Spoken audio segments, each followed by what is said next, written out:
Ikaw? Ang may-ari nito? Pero, hindi ako magkakamali. Pangit ka siguro. Nagparitoke ka kaya ka gumanda ng ganyan. Gulantang na wika ni Cindy kay Alicia.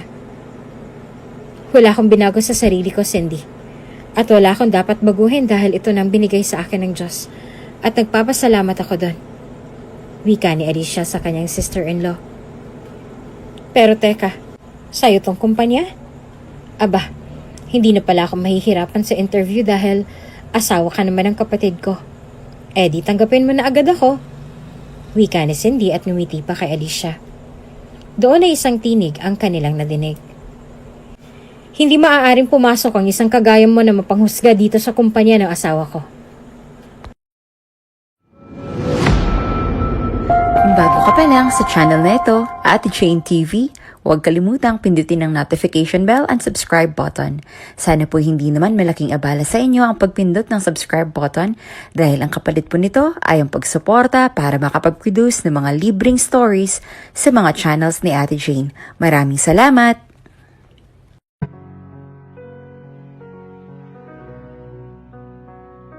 Sa buhay ng tao, hindi maiiwasan ang mapanghusgang mundo. Alicia, gising na. Andyan na si Alan at naghihintay sa'yo sa labas. Kanina pa. Wika ni Selena kay Alicia. Napakamot na lang sa kanyang ulo si Alicia at saka nagturan. Give me some time. Wika ni Alicia at kahit na tila ba antok na antok pa ay tumayo na ito at nagtungo sa banyo. Kaagad na naligo ang dalaga at inayos ang kanyang sarili. Ilang sandali pa ay kumatok muli ang kaibigan sa kanyang pintuan. Ano, Alicia? Lalabas ka ba? Tanong ni Selena sa kaibigan. Heto na, tapos na. Sagot ni Alicia at mabilis na binuksan ang pintuan ng kanyang silid. Ay putya, huwag kang ngumiti. Nakikita ko yung brace mong tabingi. At saka nagsuklay ka ba talaga? Gulo-gulo pang buhok mo, oh. Puna ni Selena sa kaibigan. Sanay na si Alicia sa mga mapanglait na salitaan ni Selena dahil alam naman ni Alicia na concern lamang sa kanya ang kaibigan.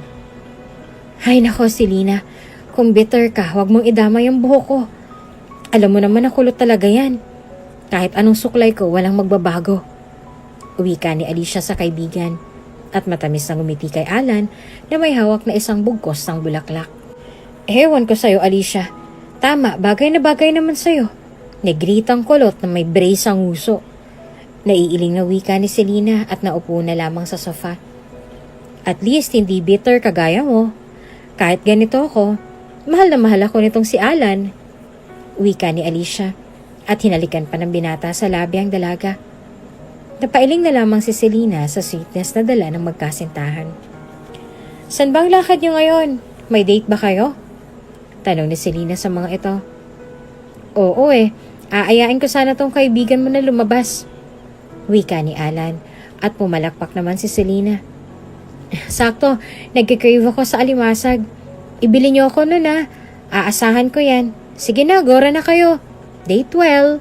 Huwag kayong uuwi na walang dalang alimasag ha. Dagdag pa nito at tinulak ang magkasintahan palabas ng kondo. Paglabas ay natawa na lamang si Alicia sa sinabi ng kaibigan. Loka talaga yang si Selena. Huwag mo na lang pansinin. Nakangiting wika ni Alicia sa kanyang nobyong si Alan. Wala lang yun, sanay na ako. Let's go. Wika ni Alan at pinagbuksan ng binata si Alicia ng pintuan ng kotse. Salamat. Pasensya ka na kung ganun si Selena. Alam mo naman, medyo kalog talaga yun. Wika ni Alicia kay Alan. Ay nako, wala nga yun. Sanay na ako sa kaibigan mo. At saka alam ko naman na ganun talaga yun. Isa pa, mahal kita. Kaya mahal ko din ang mga taong mahal mo. Tinanggap mo ko kung ano ako. Kaya ganun din ako sa'yo. Di ba nga palagi natin sinasabi sa isa't isa na no matter what happen, we will always love and protect each other. Paninindigan ko yon hanggang dulo. Even in my last breath. Malambing na wika ni Alan sa nobya at naluha naman si Alicia. Hindi nito sukat akalain na ganoon siya kapalad sa kanyang nobyo kahit na hindi siya pinagpala sa ganda. Salamat sa pagmamahal mo sa akin. Wika ni Alicia at niyakap ang kanyang nobyo. Of course. Wika ni Alan at hinalikan pa sa noo si Alicia. Matapos ang malambing at nakakaantig damdamin na pag-uusap, ay nagtungo na sa isang restaurant ang dalawa. Kaagad-agad na napukaw ang atensyon ni na Alicia at Alan. Ang gwapo ng lalaki oh, ang pangit ng babae. Grabe naman yan, maitim na nga kulot pa at may paminta pa sa pisngi. Ay naku, nakakasuka naman yung itsura ng girl. Ano kayang pinakain yan sa lalaki? Ang gwapo oh. Ilan lamang yan sa mga bulungan na narinig ni na Alicia at Alan. Alam niyo kung inggit kayo, pumikit kayo. Isa pa, don't question my love for her. At saka kahit na ganyan si Alicia, mahal ko siya dahil sa kaibuturan ng kanyang puso. Hindi kagaya niyo. Magaganda nga, kinulang naman sa gandang ugali. Tandaan niyo na ang panlabas na anyo kukupas, pero ang kagandahan ng kalooban, kailanman ay hindi kukupas. Tura ni Alan sa mga ito at natahimik naman ang mga nanlalait kay Alicia. Hayaan mo na lang sila, Alan. Huwag mo na lang patulan pa. Awat ni Alicia sa kanyang nobyo. Sa bagay, I don't wanna waste my time to those trash people. Mayayaman at magaganda nga. Hindi naman alam ang manners and respect. Wika ni Alan at naiiling pang binata bago tuluyang nagtungo sa table na kanyang pinareserve. Ano ka ba? Dapat hinayaan mo na lang sila. Nagsasabi lang din naman sila ng totoo. Wika ni Alicia sa kanyang nobyo. Hayaan? Para ano? Laitin ka nila ng laitin. Hindi naman pwede sa lahat ng oras ayos lang. Hayaan lang dahil mamimihasa sila sa'yo. You're pretty inside. Your looks doesn't matter. Dahil minahal kita kung ano ka. At wala kang pakialam sa panlabas mong anyo. Dahil para sa akin, ang ganda ay kukupas. Pero ang kabutihan sa puso, kailanman ay hindi kukupas. And I will not allow anyone to insult you. Wika ni Alan at hinalikan pa sa noo at labi si Alicia. Si Alicia ay palaging nakakarinig ng mga usap-usapan at bulong-bulungan mula sa mga mapanghusgang tao. Palagi siyang minamaliit ng mga ito at nilalait dahil sa kanyang panlabas na anyo. Gayunpaman, palagi namang nandyan si Alan para sa kanya at palagi siyang pinagtatanggol kahit na madalas ay napapaaway na ito dahil sa pagtanggol kay Alicia. Minsan pa ay nakasundukan si Alan dahil nilait ng isang lalaki si Alicia at binastos pa. Tama na! Hayaan mo na lang siya, Alan! Awat ni Alicia kay Alan. Hindi, Alicia. Bastos ang lalaking to. Alam mo kasi pre, dapat pinipili mo yung babastusin mo. At ang babae minamahal yan, hindi binabastos. Wika ni Alan at kaagad na sinuntok ang lalaki. Bugbog sarado na ang lalaki nang tigilan ito ni Alan. Dapat kasi hinayaan mo na lang yan. Tuloy may sugat yung bibig mo. Wika ni Alicia at pinunasan nito ang mga sugat ni Alan. Hayaan na naman. Binastos ka na ng tao, Alicia, kaya hindi ko palalampasin yun. Ako nga, laki-laki ng respeto ko sa'yo. Tapos siya gaganunin ka lang yan because of your looks. Pasalamat pa nga siya at hindi ko nalait ang pagmumukha niya na mukhang bakulaw. Kung makapanglait, akala mo kung sinong gwapo.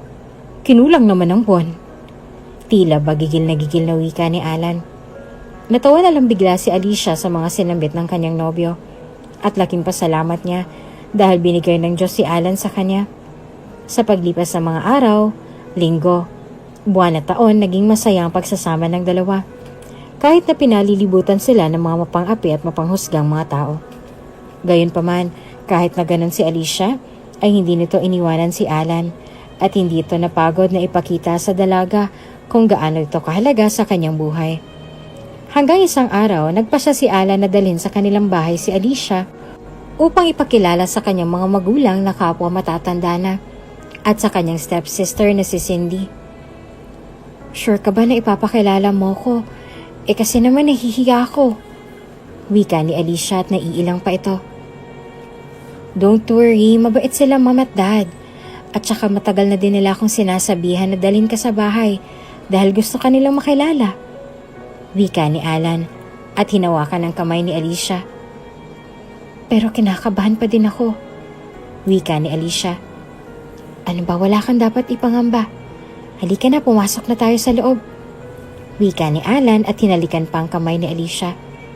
Sabay na pumasok ang dalawa sa mansyon nila Alan at malugod naman na tinanggap si Alicia ng mga magulang ni Alan. Masaya kami na makilala ka, Alicia. Palagi ka sa aming kinikwento ni Alan.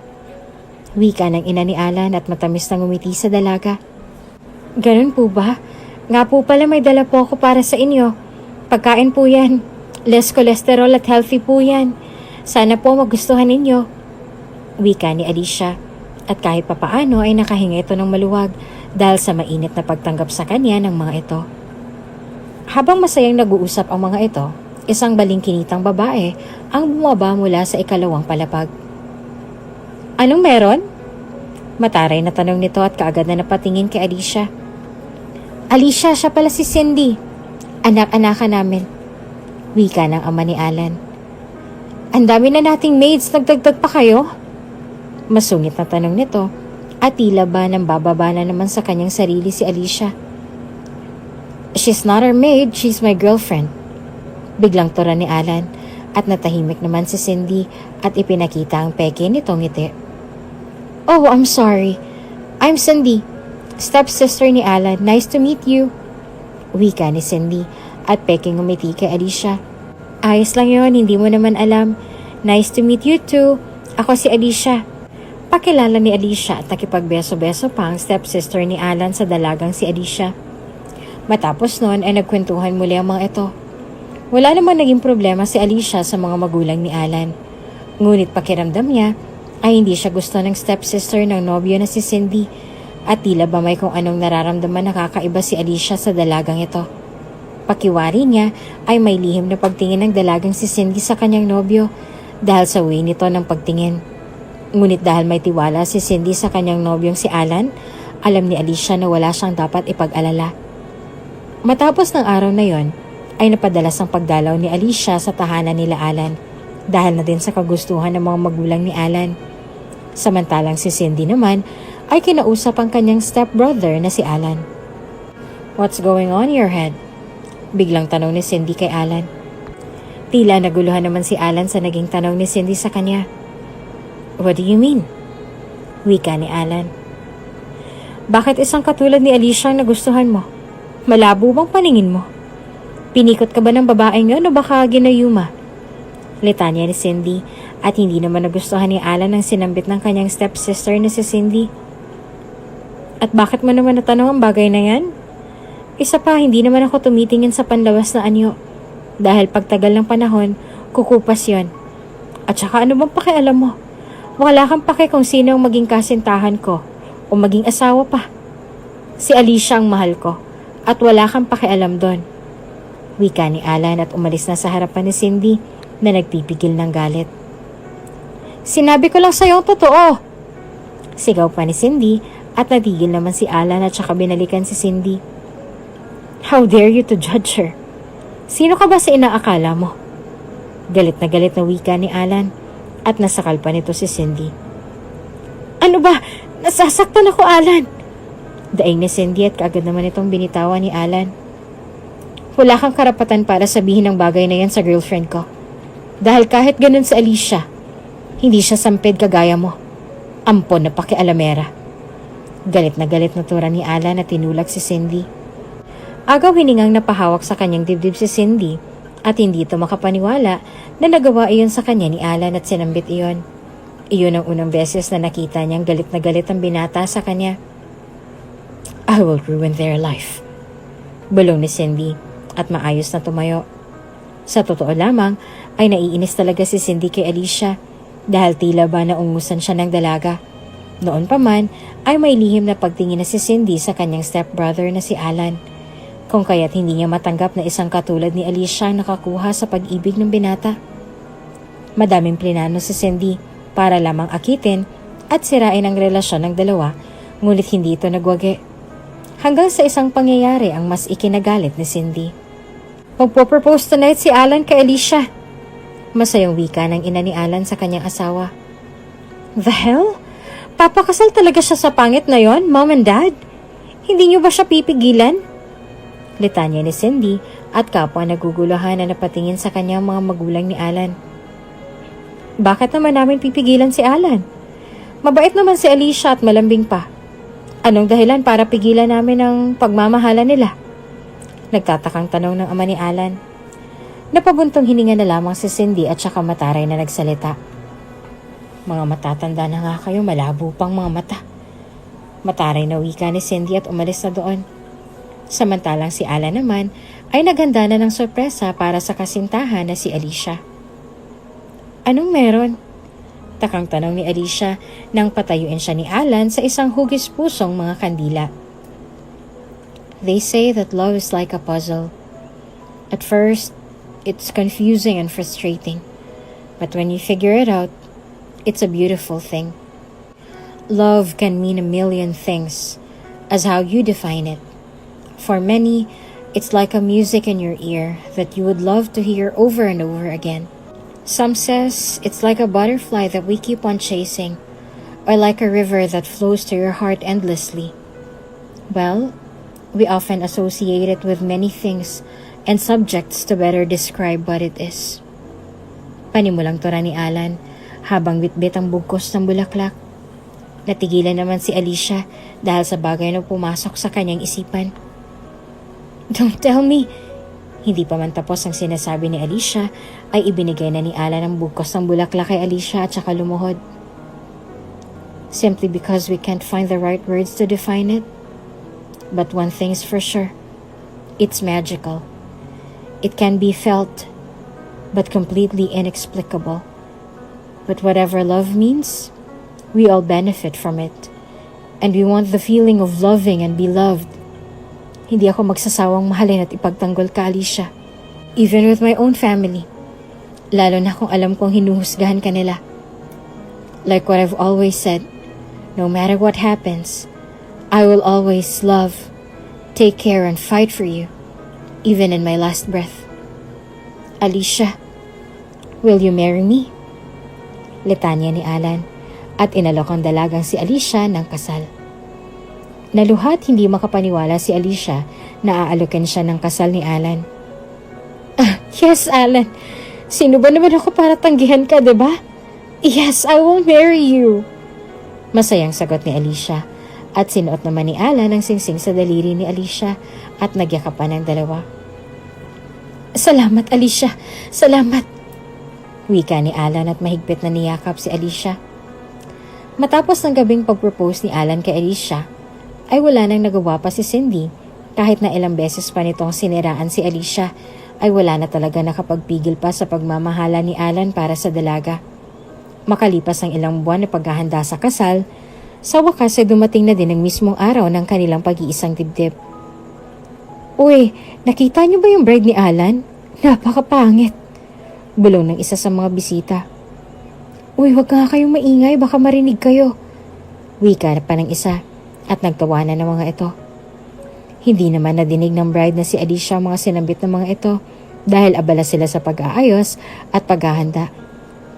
Alicia, this is your day. Masayang wika ni Senina, ang kaibigan ni Alicia. Huwag kang maingay dyan. Ano bang sabi ng mga tao sa labas? Tanong ni Alicia sa kaibigan. As usual, ano bang kukudain ng mga yun? Alam mo na yun. Wika nito at napangiti pa. Hayaan mo na nga sila. Malamang inggit lang sila. Ang gwapo pa naman ng mapapangasawa ko. For the inggit talaga sila. Wika ni Alicia at hindi na lamang inintindi ang mga sinasabi ng ibang tao sa kanyang itsura. Masaya si Alicia sa kung anong meron siya at kahit na nilalait pa siya at tila ba tinatapakan ng kanyang pagkatao ay hindi iyon alintana ni Alicia dahil para sa kanya, ang mahalaga ay kung ano ang tingin sa kanya ni Alan. Na kahit na ganun pa ang itsura niya, na kahit kasuka-suka iyon na talagang napakapangit niya, ay minahal at tinanggap siya ng nobyo. At ngayon ay mapapangasawa niya na. Ngayon ang kasal ni Alicia sa kanyang nobyong si Alan. Matagal nang magkasintahan ang dalawa at kahit napangit si Alicia at tila ba kasuka-suka ang itsura nito, ay hindi ito hinusgahan at ikinaila ni Alan. Ipinagmamalaki pa ito ng kanyang nobyo sa ibang tao at mga kakilala niya. Ngayon ang araw ng kanilang pag-iisang dibdib at labis ang sayang nararamdaman ni Alicia dahil sa wakas ay ikakasal na siya sa lalaking tinanggap siya kahit anuman ang maging itsura niya. Kahit na madalas ay kutsain at laitin ay ipinagtatanggol siya ni Alan At laking pasasalamat ni Alicia dahil minahal siya ni Alan. Ano kayang sasabihin ng bruha niyang kapatid? Napakamata pobre pa naman daw nun. Wika ni Selena kay Alicia. It doesn't matter. Sabihin na nilang gusto nilang sabihin. Ang mahalaga mahal ako ni Alan.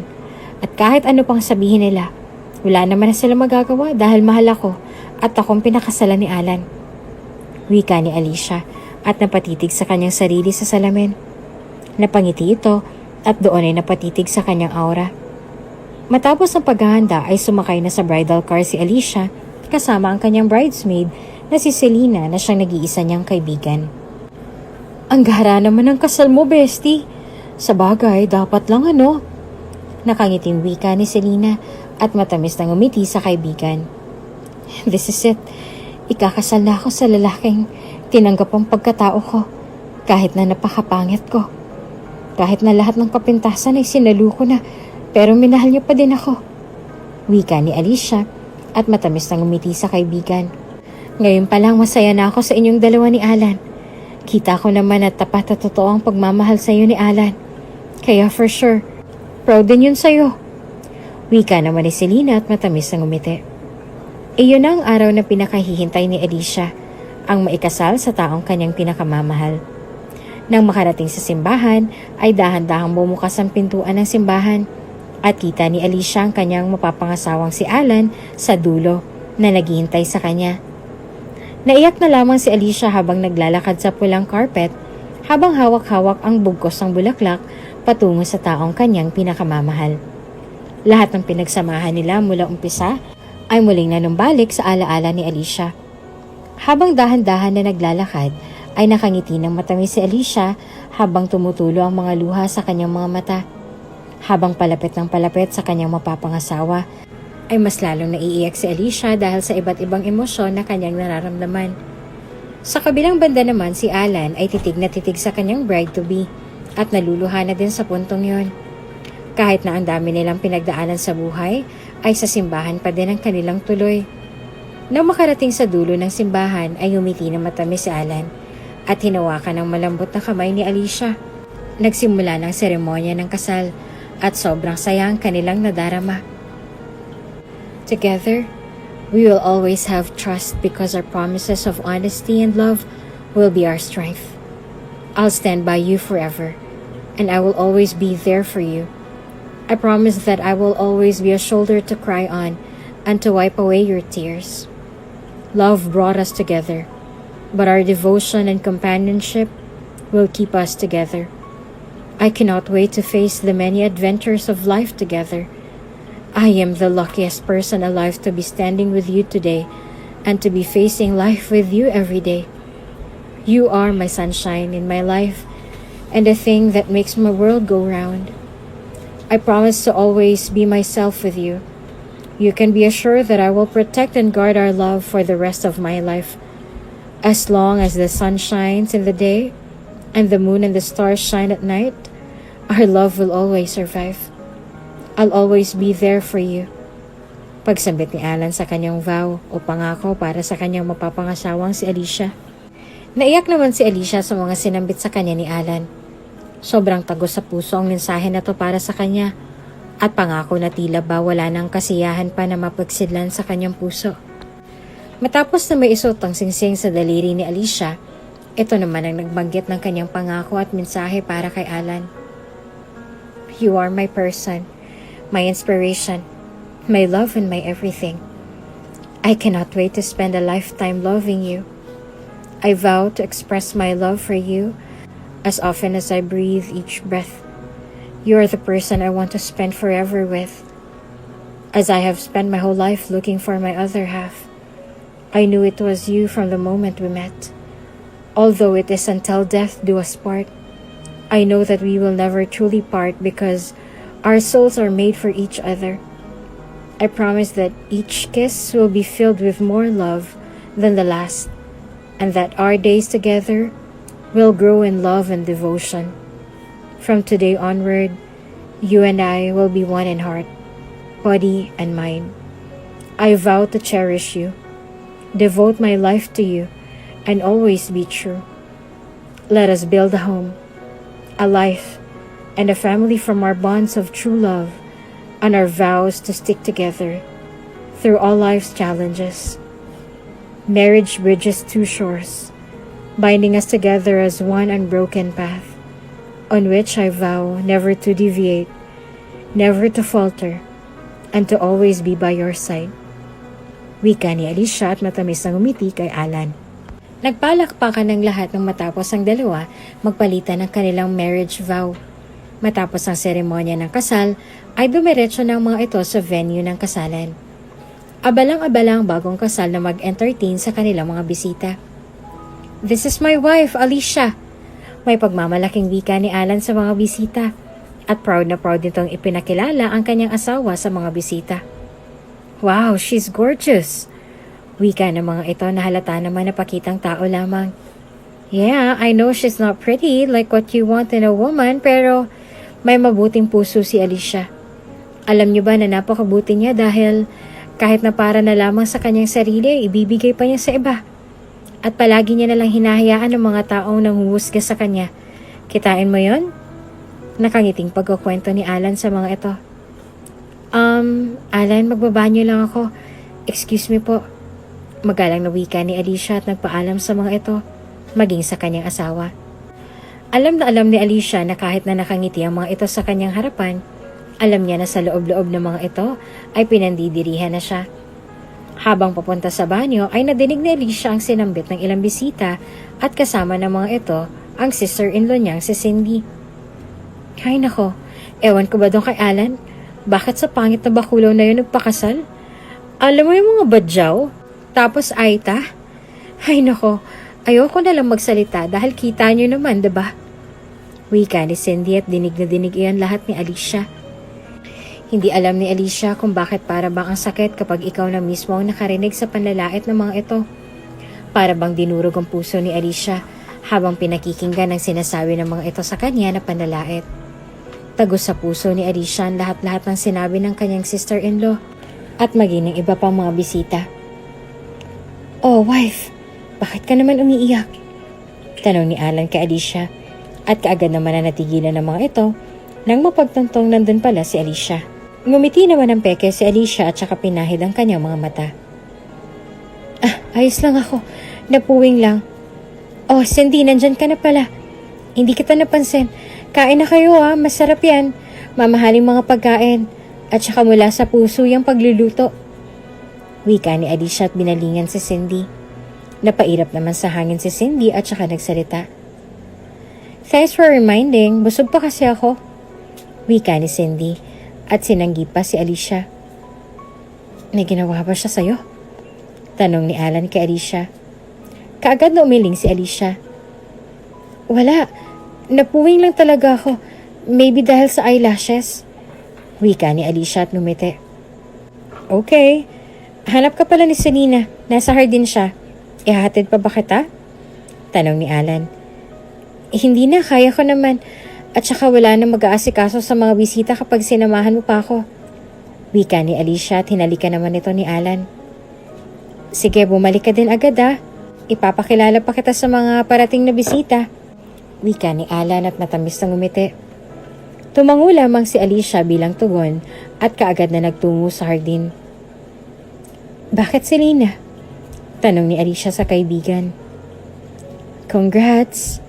I just wanna ask, hanggang kailan mo itatago yung sikreto mo?" Tanong ni Selena kay Alicia. Natahimik naman si Alicia. "Sa honeymoon namin?" Wika ni Alicia. "Ayos ka lang ba? Hindi naman ba masamang pakiramdam mo na dinig ko yung sinabi ng bruhang yon?" Wika ni Selena. "Masakit pala kapag narinig mo mismo, Pero ayos lang ako. May oras din yung Cindy na yan. At sisiguraduhin ko na magsisisi siya sa mga sinambit niya sa akin." Wika ni Alicia. "At yan ang aabangan ko." Wika ni Celine at napangiti. Matapos ang gabing yun ay nagtungo na sa hotel sila Alicia at Alan, kung saan nila napiling mag-honeymoon. "Wifey, matagal ka pa ba dyan sa banyo?" Tanong ni Alan kay Alicia. "Malapit na, hubby." Wika ni Alicia at kaagad na nagpabango. Nang bumukas ang pinto ng banyo, ay napakunot ang noo ni Alan. Teka, bakit may ibang babae dito sa hotel? At saka nasa ng asawa ko? Tanong ni Alan at pumasok pa sa loob ng banyo upang hanapin si Alicia. Natawa naman si Alicia at saka nagsalita. Ako to, Alan. Hindi mo ba nakikilala ang boses ko? Tanong ni Alicia. Natahimik naman si Alan at kinusot nito ang kanyang mga mata at tinitigan ang babaeng nasa kanyang harapan. Pareho kayo ng boses pero magkaibang anyo ninyo. Wika ni Alan na titig ito sa dalaga. Imbis kasi na isang pangit, maitim, kulot at may nunal na Alicia ang lumabas mula sa banyo, ay ibang lumabas. Maputi ang balat ng dalaga, kutis porselana ito, straight ang buhok, at higit sa lahat ay napakagandang dilag. Ngunit ang mata nito ay kapareho ng kay Alicia. Alan, ako ito, ang asawa mo. Pasensya na kung kinakailangan ko na itago ang tunay kong anyo sa'yo. Gusto ko kasing subukin ang pagmamahal mo sa akin, na napatunayan mo naman. Sa totoo lang dati ko pa sana sasabihin sa'yo. Ngunit naisip ko na ito na lamang regalo ko sa'yo sa kasal natin. Wika ni Alicia at ipinaliwanag nito ang katotohanan kay Alan. Natahimik at hindi makapaniwala si Alan, ngunit kalaunan ay napagtanto nito na si Alicia nga ang nasa kanyang harapan. Kahit ano pang anyo mo, mamahalin pa din kita at ipagmamalaki sa mundo. Wika ni Alan at siniil ng halik si Alicia. Naging mainit ang unang gabi nila bilang mag-asawa. Bawat halik ay kanilang pinagsaluhan ng may pagmamahal. Ungol dito, ungol doon. Sobrang init ng gabing yon para sa dalawa. Lahat ng init ng damdamin ng dalawa ay ibinuhos nila sa isa't isa. Matapos ang unang gabi bilang mag-asawa, ay nagsama na sa iisang bahay sina Alicia at Alan. Ipinakita na ni Alicia ang tunay niyang pagkatao sa lahat at namangha naman sa aking kagandahan ni Alicia. Ngunit sa puntong yon ay wala na si Cindy. Umalis na ito sa poder ng kanilang mga magulang dahil ayaw na nitong mag-alaga pa sa mga ito. Sa paglipas ng panahon, nagdesisyon si Alicia na isama na lamang sa kanilang bahay ang mga magulang ng kanyang asawang si Alan upang maalagaan ang mga ito at mabantayan. Sa mga oras naman na iyon, ay winaldas na ni Cindy ang kanyang perang naipon. At nang maubos na ang pera nito, ay naisipan niyang bumalik sa tahanan nila Alan.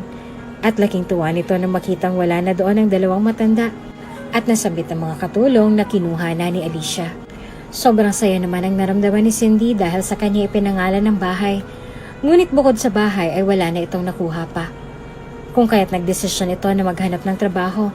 At sakto naman na isang kumpanya ang naghahanap ng sekretarya kung kaya't mabilis na nag-apply ito doon. Sa pag-aakalang siya ay matatanggap doon. Lalo na't napag-alaman nito na isang matandang may-ari ng kumpanya. Kaagad na nagtungo doon si Cindy. Ngunit laking gulat niya nang makita niya kung sino ang may-ari ng kumpanyang kanyang papasukan. Ikaw ang may-ari nito? Pero hindi ako magkakamali. Pangit ka. Siguro nagparetoke ka, kaya ka gumanda ng ganyan. Gulantang na wika ni Cindy kay Alicia. Tumawa pa ito at muling tinitigan si Alicia na tila ba hindi makapaniwala sa kanya nakikita. Wala akong binago sa sarili ko, Cindy. At wala akong dapat baguhin. Dahil ito ang binigay sa akin ng Diyos. At nagpapasalamat ako doon. Wika ni Alicia sa kanyang sister-in-law. Pero teka, sa'yo tong kumpanya? Aba, hindi na pala ako mahihirapan sa interview dahil asawa ka naman ng kapatid ko. Di tatanggapin mo na ako agad. Wika ni Cindy at ngumiti pa kay Alicia. Doon na isang tinig ang kanilang nadinig. Hindi maaaring pumasok ang isang kagaya mo na mapanghusga dito sa kumpanya ng asawa ko. Wika ni Alan at nanlaki naman ang mga mata ni Cindy. Anong sinasabi mo dyan, Alan? At saka pas naman na yon. Kung nilait kita noon, Alicia, pasensya na, tao lang. Wika ni Cindy at ngumiti pa ng peke. Minsan ang kailangan lang natin ay kakaunti pang karagdagang lakas ng loob upang malagpasan ng araw at makagawa ng isa pang hakbang patungo sa tagumpay. Hindi ito tungkol sa ano ang iyong itsura o panlabas na anyo. Ito ay tungkol sa tagumpay at pagsisikap na malamang magbibigay sa iyo ng lakas para ipagpatuloy ang iyong pagpupunyagi. Kung noon nilalait mo si Alicia, ngayon Hindi ko na yun nahahayaan pa. Doon pa lang sa kasal namin ay nilait-lait mo na siya at pinagtawanan. Kaya hindi ko hahayaan na pumasok ka dito, lalo na't hindi ka pa din nagbabago. Bika ni Alan na tumabi sa kanyang asawa. Para naman kayong ewan. Syempre joke lang yun, 'di ba, Alicia? At saka past na yun. Pwede bang kalimutan na lang natin lahat? Wika ni Cindy, ngunit mariing umiling si Alan. Hanggat hindi ka natututo sa kamalian mo at hindi ka nagbabago, walang mangyayari sa'yo. Gaano ka pa mang katanda, pwede ka pa rin namang magsimula ng bagong layunin o mangarap ng bagong pangarap. Kung hindi mo gustong kalagayan mo ngayon, baguhin mo. Hindi ka naman puno. May panahon pa, Cindy, para magbago ka. Pero hindi ko hahayaan na makasama ka ng asawa ko sa trabaho. Lalo na't kilala ko ang ugali mo. Wala kang utang na loob. Wika ni Alan at napayuko na lamang si Cindy. Aalis na sana ito nang pigilan siya ni Alicia. Teka, Cindy. Tandaan mo, gawin mong pinakamabuti mong makakaya. Ang itinanim mo ngayon, aanihin mo pagdating ng panahon. Kaya wag mong husgahan ang bawat araw ayon sa iyong ani. Husgahan mo ito ayon sa iyong mga itinanim. Sana matuto ka mula sa iyong mga kamalian. Wika ni Alicia at naluha na lamang si Cindy dahil sa mga sinambit ng dalawa. Bigo man ay umalis doon si Cindy. Dahil walang napala, ay tuluyan na nga siyang umalis at naghanap pa ng ibang trabaho. Hirap na hirap ito. At doon lamang nalaman ni Cindy ang lahat ng kamalian na kanyang nagawa kay Alicia. Pakiramdam ni Cindy ay unti-unti na siyang sinisingil ng kanyang mga kasalanan kay Alicia at sa lahat ng kanyang nagawa. Hindi lamang sa asawa ng kanyang kapatid, kundi maging sa ibang tao.